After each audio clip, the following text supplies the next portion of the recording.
పెళ్ళైనా పండగైనా వేడుక ఏదైనా పట్టు చీరల ప్రత్యేక వేదిక వారాహి సిల్క్స్. నమస్కారం, వెల్కమ్ టు సుమన్ టీవీ. నేను గీతాంజలి. ప్రస్తుతం మనతో పాటు ప్రముఖ ఆధ్యాత్మికవేత్త సుధీర్ చౌహాన్ గారు ఉన్నారు. వారితో మాట్లాడదాం. నమస్కారం సుధీర్ గారు. నమస్కారం అండి. జై జగన్నాథ్. జై జగన్నాథ్. అసలు ఇప్పుడు ఎక్కడ విన్నా పూరి జగన్నాథుడి పేరే. రత్నభాండాగారం తెరుచుకోవటం ఏవో కానీ ప్రతి ఒక్కళ్ళు ఇంకా ఇంకా ఆసక్తి చూపిస్తున్నారు. అసలు పూరి జగన్నాథుడు ఎందుకు స్వామి అలా ఉన్నారు?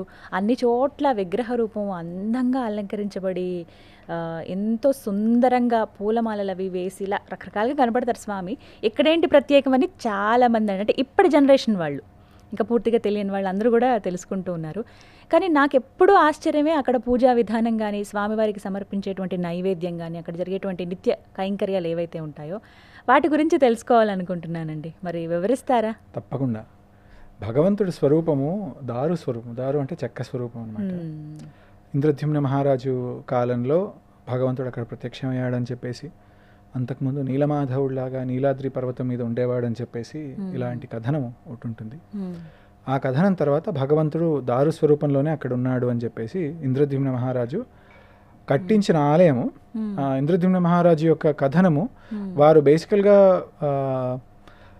అవంతికాపురి అంటే ఉజ్జయినికి సంబంధించిన మాలవ కింగ్ అట. వారి మెన్షన్ మహాభారతంలో కూడా వస్తుంది. మాలవ కింగ్స్ మెన్షన్ మహాభారతంలో వస్తుంది.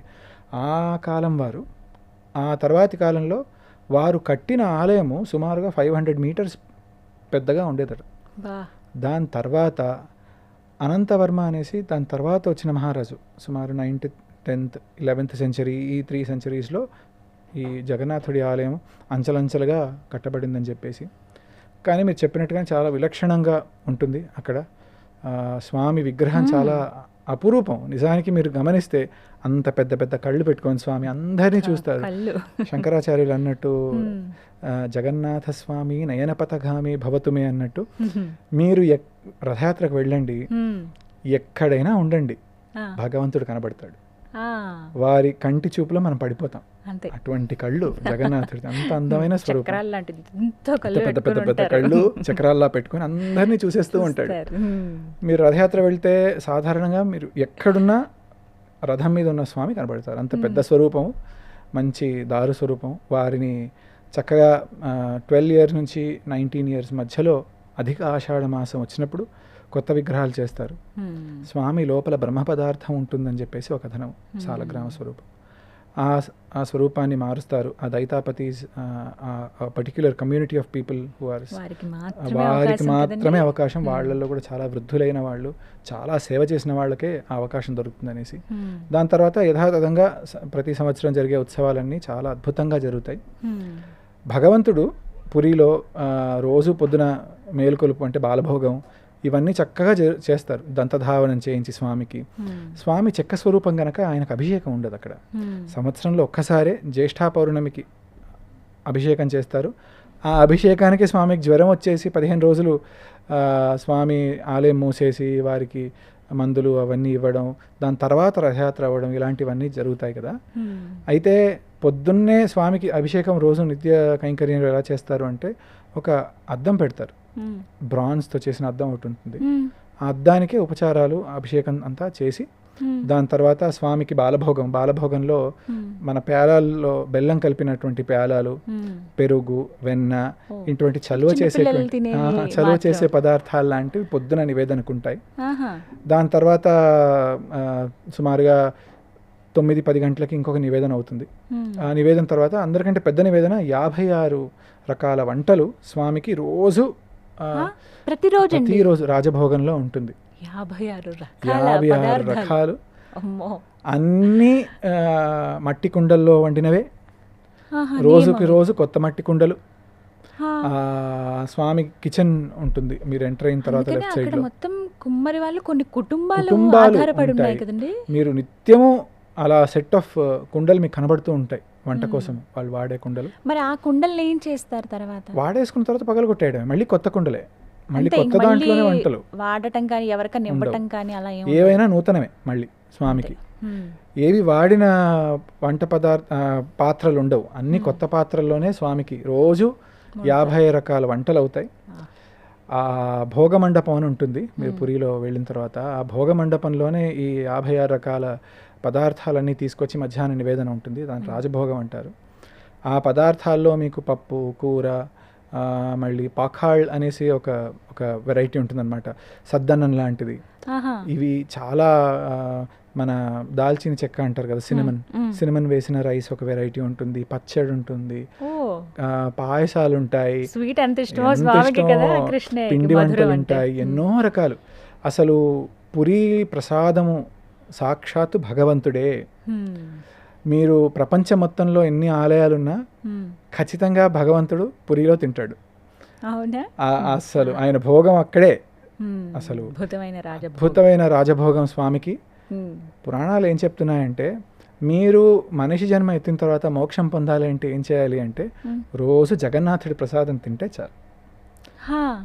జగన్నాథపురిలో మీకు ఏకాదశి కూడా వ్రతం ఉండదు, భగవంతుడి ప్రసాదం తినాల్సిందే. ఎంతటి అదృష్టవంతులండి పూరిలో ఉన్న వాళ్ళైతే. రోజు ప్రసాదమే కదా. అంటే ఏకాదశి రోజు కూడా 2 కణాలు మనం స్వామి ప్రసాదం, జగన్నాథుడి ప్రసాదం వేసుకుంటే అది రోజు మీరు క్రమం తప్పకుండా చేస్తే మీకు ఖచ్చితంగా మోక్షం వచ్చేస్తుంది. అటువంటి అద్భుతమైన క్షేత్రము పురి. పురుషోత్తమ క్షేత్రము, చక్రతీర్థము, సముద్రము. మీరు పురిలో ఉన్నటువంటి క్షేత్రము మ్యాప్ లాగా ఆలయాలన్నీ వేస్తే శంఖం రూపంలో మీకు తెలుస్తుంది. ఆ డయాగ్రామ్ శంఖంలా వస్తుంది అనమాట అన్ని ఆలయాలు. పురి జగన్నాథుడి ఆలయం చుట్టూ 8 మంది శివాలయాలు ఉన్నాయి, 8 శక్తి క్షేత్రాలు ఉన్నాయి. వీళ్ళందరూ స్వామికి ప్రొటెక్షన్ అనమాట, అక్కడ ప్రొటెక్షన్ లాగా. సో మీరు ఇలా మధ్యాహ్నం భోగం అయిపోయిన తర్వాత మళ్ళీ సాయంకాలం స్వామికి మధ్యాహ్నం పడుకోబెట్టడానికని తీసుకెళ్తారు పల్లకిలో. మళ్ళీ ఆలయం మూసేస్తారు. మధ్యాహ్నం స్వామి భోగం టైంలో మళ్ళీ నర్తన సేవ, గీత సేవ, గీత గోవిందం అని ఉంటుంది, జయదేవులు రాసింది. అవి స్వామికి సాయంకాలం అవ్వగానే విన్నవించడం. స్వామికి ఎట్లా చూస్తారంటే భగవంతుడిలా, ఒక మహారాజులా చూస్తారనమాట. సో దానికి తగినట్టు ఉపచారాలన్నీ అలాగే ఉంటాయి. సాయంత్రం అయిన తర్వాత వైదికంగా, తాంత్రికంగా కూడా 2 రకాలుగా స్వామికి పూజలు అవుతాయి అక్కడ. మళ్ళీ సాయంకాలం లేట్ ఇన్ ద నైట్ అంటే 9-10 ఆ ప్రాంతంలో స్వామికి మీరు పొద్దున తీసినప్పటి నుంచి గుడి మూసేంత వరకు కనీసం ఒక 5-6 సార్లు భగవంతుడు వస్త్రాలు మారుస్తూనే ఉంటారు, కొత్త కొత్త వస్త్రాలు స్వామికి మహారాజులాగా. భోగం అయిపోగానే ఇంకో వస్త్రము, సంధ్యా సమయానికి ఇంకో వస్త్రము, బాలభోగానికి ఇంకో వస్త్రము, అలా మారుతూనే ఉంటారు స్వామికి. రాత్రికి పడుకోబెట్టేటప్పుడు స్వామికి చక్కగా తెల్లటి వస్త్రాలు, పూలతో కట్టినటువంటి ఆభరణాలు, బంగారు ఆభరణాలు ఇవన్నీ వేసి చాలా భౌగ్యంగా చాలా అద్భుతంగా స్వామి దర్శనం అవుతుంది రాత్రికి. చాలా చాలా అద్భుతంగా ఉంటారు. ఈ విధంగా చేస్తారు. రథయాత్రకు వచ్చినప్పుడు స్వామి గుండీచాకి వెళ్ళినప్పుడు రథం మీదే రిటర్న్ వచ్చేటప్పుడు, గుండీచా నుంచి రిటర్న్ వచ్చేటప్పుడు 4 రోజులు రథం మీదే ఉంటాడు స్వామి. నివేదన అంతా రథం మీదే అవుతుంది స్వామికి, ఉపచారాలన్నీ రథం మీదే అవుతాయి. గుండీచా వెళ్తే మీరు గుండీచాలో కూడా లోపల వెళ్ళొచ్చు, లోపల వెళ్ళి స్వామికి దగ్గర నుంచి చూడొచ్చు. ముందు స్వామికి తాకే అవకాశం ఉండేది, ఈ మధ్యకాలంలో తాకే అవకాశం లేదు, దర్శనం మాత్రమే. ఇలా చాలా వైభవంగా ఉన్నటువంటి పురి క్షేత్రము. మనం ఎన్ని మాట్లాడుకున్నా ఇంకా కొత్తగా చాలా మనకి తెలుసుకోవాలి అటువంటి క్షేత్రం పురి క్షేత్రం. ఇంకా మిగిలే ఉంటాయి, ఎంత మాట్లాడాలి చాలా ఉంటాయి. మీరు రథయాత్ర ఒక ఎగ్జాంపుల్, మీరు రథయాత్ర చూడండి. ఆ గ్రాండ్ ట్రంక్ రోడ్ అనేసి పెద్ద రోడ్ అనమాట, బడాడండా అంటారు. రథం నడవాలి అంటే అసలు మీకు జనాలే కనబడతారు, ఆ రోడ్డు మొత్తం జనాలే కనబడతారు. మీరు ఇసుక వేస్తే కింద రాలదు, ఇసుక వేస్తే రాలనంత జనం మీకు అక్కడ కనబడతారు. వారిని చూడడానికి, రథం లాగడానికే. అంతే అద్భుతమైన క్షేత్రం, అద్భుతమైన భక్తులు. ఆ రథం పైన ఒక చెయ్యి ఇలా పడితే చాలు, మన జీవితం ధన్యం. మీరు అన్ని సంప్రదాయాలు వాళ్ళు. మళ్ళీ అద్వైతంలో శంకరాచార్య వారి మఠం ఏర్పాటు చేశారు, భగవద్ రామానుజుల వారి ఎంఆర్ మఠం అనేసి ఒక మఠం ఉంది, చైతన్య మహాప్రభు వాళ్ళ గౌడీయ సంప్రదాయం. వీళ్ళందరూ అన్ని సంప్రదాయాల వాళ్ళు జగన్నాథుడు చుట్టే, భగవంతుడు వదిలి ఎవరుంటారు? నిజమే కదా. పురిలో మీరు గమనిస్తే రథయాత్ర జరిగినప్పుడు తిరిగి వస్తారు స్వామి. సాధారణంగా ఇప్పుడు ఆషాఢ ద్వితీయ నాడు బయలుదేరుతారు రథాల్లో. తిరిగి రావడం నవమి నాడు బయలుదేరితే దశమి, ఏకాదశి, ద్వాదశి, త్రయోదశి రోజు మళ్ళీ ఆలయంలో ప్రవేశం, నీలాద్రి బీజే అంటారు దాన్ని, ఆలయంలో ప్రవేశించడానికి. అయితే ఏమవుతుందంటే స్వామి రిటర్న్ వచ్చిన తర్వాత నవమి తర్వాత దశమి, ఏకాదశి రోజు సాయంకాలము భగవంతుడికి సోనాబేషాన్ని వేస్తారు. బంగారు ఆభరణాలు సోనా సుమారుగా ఒక్కొక్క స్వరూపానికి 36 కిలోల బంగారం ఉంటుంది అని విన్నాను నేను. అమ్మో ఈ అసలు ఒక్కొక్క చెయ్యి ఒక్కొక్క స్వామి యొక్క ఆభరణము ఇంత పెద్ద పెద్దగా ఉంటాయని సాలిడ్ గోల్డ్. ఆ ఆభరణాలు తీసుకొచ్చి రథం మీద అలంకారం చేస్తారు. నాకు ఆ స్వరూపం దర్శనం చేసుకునే అవకాశం ఒక్కసారి దొరికింది, జన్మలో మర్చిపోలేను. స్వామి రథాలు మహాద్వారం ఎదురుకుండా ఉంటాయి, 3 రథాలు. గ్రాండ్ రోడ్ మొత్తం భక్తులు రావడానికి ఒకవైపు నుంచి, వెళ్ళిపోవడానికి ఇంకోవైపు నుంచి, అలా అందరు రావాలి, స్వామిని చూడాలి, ప్రదక్షిణ పూర్వకంగా మళ్ళీ రిటర్న్ వెళ్ళిపోవాలి. నమ్మరు, లక్షల మంది ఒక్క సాయంత్రమే భగవంతుడిని లక్షల మంది దర్శనం చేసుకోవచ్చు. అలా చూడాలి స్వామిని, అంతే అద్భుతమైన దర్శనం. సోనాబేష అది ద్వాదశి రోజు, ఏకాదశి రోజు సాయంకాలం అవుతుంది. దాని తర్వాత మళ్ళీ అధరపాన అనేసి ద్వాదశి రోజు ఈ కొత్త రథాలు చేస్తారు కదా, ప్రతిసారి కొత్త రథాలు. మీకు చైత్రమాసంలో ఎప్పటికప్పుడు కొత్త రథాలు. ఆ రథాలు రథయాత్ర అయిపోయిన తర్వాత దాన్ని మొత్తం డిస్మాంటిల్ చేసేసి అవన్నీ వంటకు వాడుకుంటారు, దాంట్లో వాడిన చెక్క అంతా. అయితే ఏం జరుగుతుందంటే, ఇప్పుడు ఈ రథాల మీద ఉన్నటువంటి దేవతలు ఈ రథం వెళ్ళి వచ్చిన దానివల్ల ఏదైనా జరిగిన దానికి అన్నిటికీ అధరపాన అనేసి 3 పెద్ద పెద్ద కుండలు స్వామి ముందు పెడతారు. పానకం లాంటి ఒక పదార్థం చేసి ఆ పదార్థం స్వామికి నివేదన చేసి అలా జీవుల కోసం అని చెప్పేసి అలా వదిలేస్తారు. మొత్తం రథం అంతా అలా తోసేస్తారు, కుండలు తోసేస్తారు. మొత్తం అలా పగిలిపోయి మొత్తం ఆ జీవరాశులకు అందరికీ అందాలి, అందరూ మోక్షం పొందాలి అని చెప్పేసి అదొక రిచువల్ పూరిలో. రథయాత్రలో భాగంగా మనం ఇవి చూడగలుగుతాం.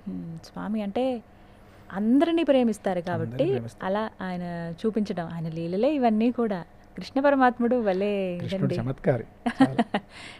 ఆయనకి చేసేవి అదే విధంగా ఉంటాయి, మనతో చేయించుకుంటాడు అంతే. దానికి ఎన్నో రెట్ల ప్రేమను మళ్ళీ తిరిగి మనకి అందిస్తారు.